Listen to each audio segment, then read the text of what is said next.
It's the things to respect nature.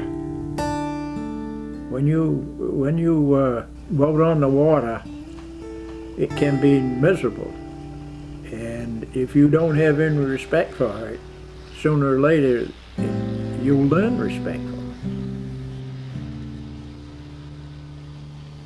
it. Well, my grandfather was a fisherman, my dad was a fisherman, and I'm a fisherman, and the two boys are into lobster fishing.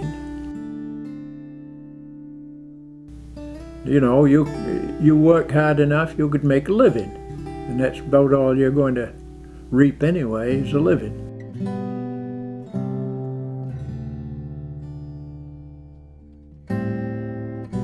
This lobster fishing is a labor of love, that's all. Whether you like it or not, if you like it, it's good. If you don't, it's no place to be.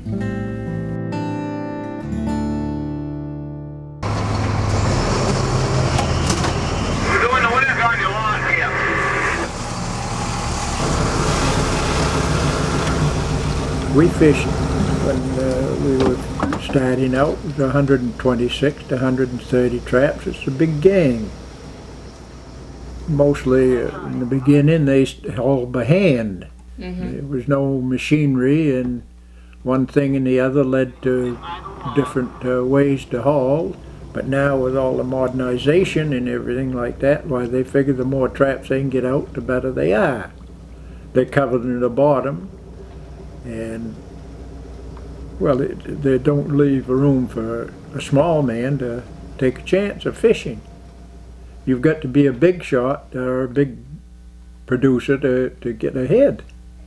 Back when I first started, in the summertime, there wouldn't be anybody fishing. Everybody started taking their traps up in June. Then they'd set back out 1st August. But now they set them out in March. You don't take them back up again until December. Everybody fishes more traps now, so... Around 900. Are you going to put them all out? Yep. This time of year, when you start getting them ready to set out, it's a never-ending job. Seems like you'll never get through them. So monotonous, and... I know when we had wooden ones, because those wooden traps you used to take up, in the wintertime we used to take them up, and then to get ready to set out in the spring, like this, you'd have to go over all your traps. Yeah. You'd do a really quick job. And then you'd take them up again in June, and you'd work on the wharf the whole month of July. Stand right there the whole month, every day.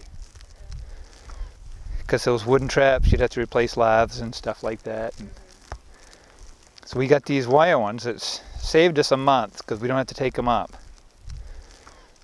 But it's still a rotten job getting them ready to set out. Well, when Dad and my grandfather went, it was, of course, they went in a sloop boat. They went with by sail, and then they had what they call a peapod they hauled in. Back in 1945, 46, when I started fishing, we went year-round, even in the wintertime, when the days was feathering to go. But as far as the hauling, when you had to stand up and haul by hand with an old nicker head, winch head, why, you get tired because you made your arms go to haul the rope on. I think new technologies makes the job easier, because you've got a lot of electronic devices and the fiberglass boats, not so much repair, not so much work. It gives you more, I'd say more days to fish. Well, a lot of times you get in 8 hours if you was lucky. Yeah. Yeah. That's about all the daylight. Right, that's about all the daylight you had. And then again, a lot of times you might get out there and haul, well, probably 15, 20, 25 traps and get drove in by wind, seas and stuff like that. So you just went by the day, and if it was good, you kept on going, and if you didn't, when it got a little bad, why, you'd say, well, good enough, I'll have to go home.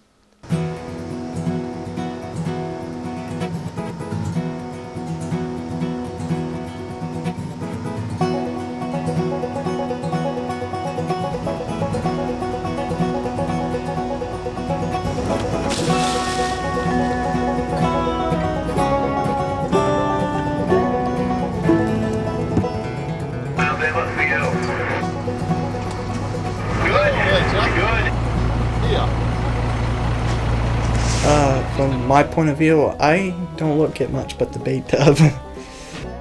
Tiring. Well, that's right. You do work hard at it, but if I want a day off, I can take it. Independence. Being independent. You see a lot of different things. Every year is different. You never know what you're gonna see or whatever. I was using the binoculars, I was looking around and letting the boat go. When I put the binoculars down, looked out the front of the boat, all I could see was that whale's tail in front of the boat. I mean, he filled the windshield of the boat.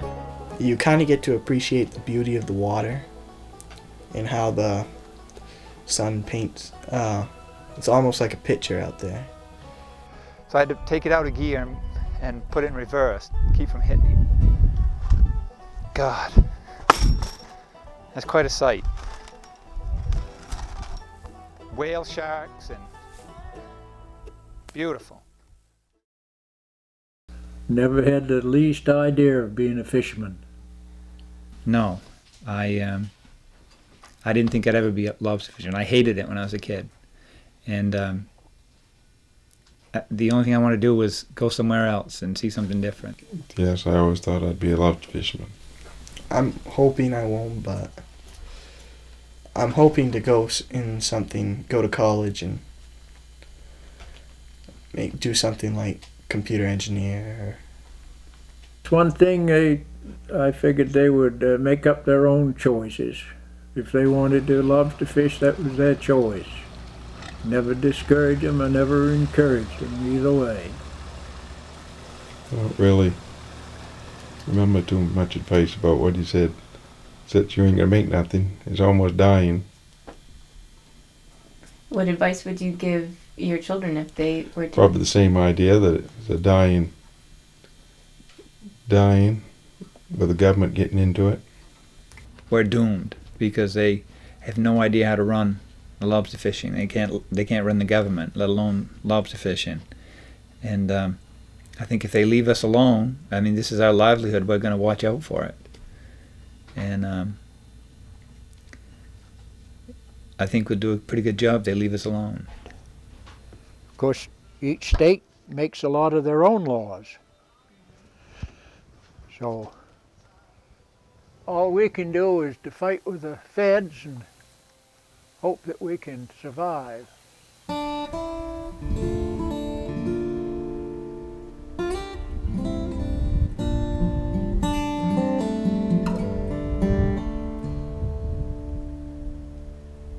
I think when I get older, I'd probably want to live in a different place than this.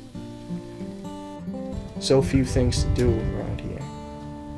Like, all the people I know that are living here are around my dad's age, so it's just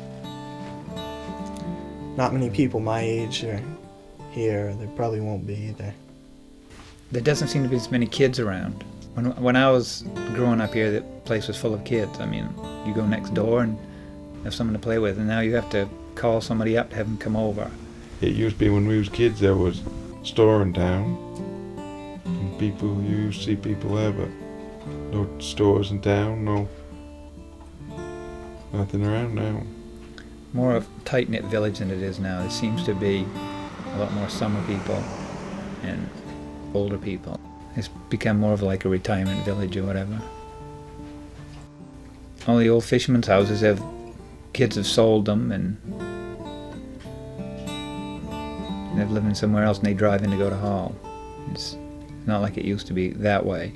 A fishing village was a fishing village. I mean, everybody, basically they could walk from their house down to the shore and go, and now you have to drive in every day. That's different.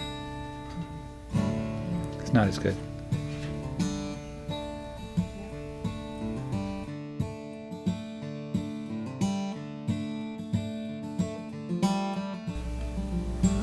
Well, no, I haven't made any set date that I'm going to retire. Just when my body won't let me go anymore, why, maybe I will. Yeah, most people after a while they have to. Hopefully go as long as you can.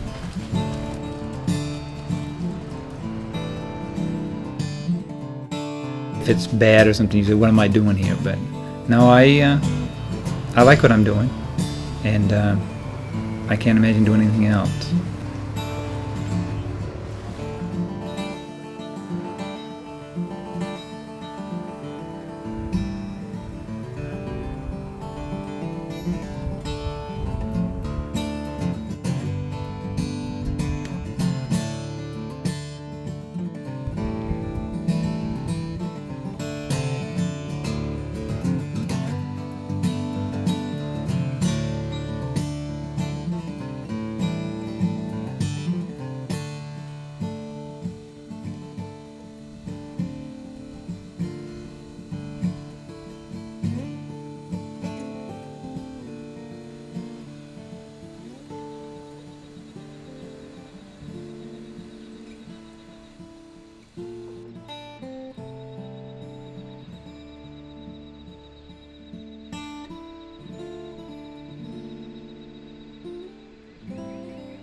That's one thing you can't say, but what you're going to do or how you're going to do it.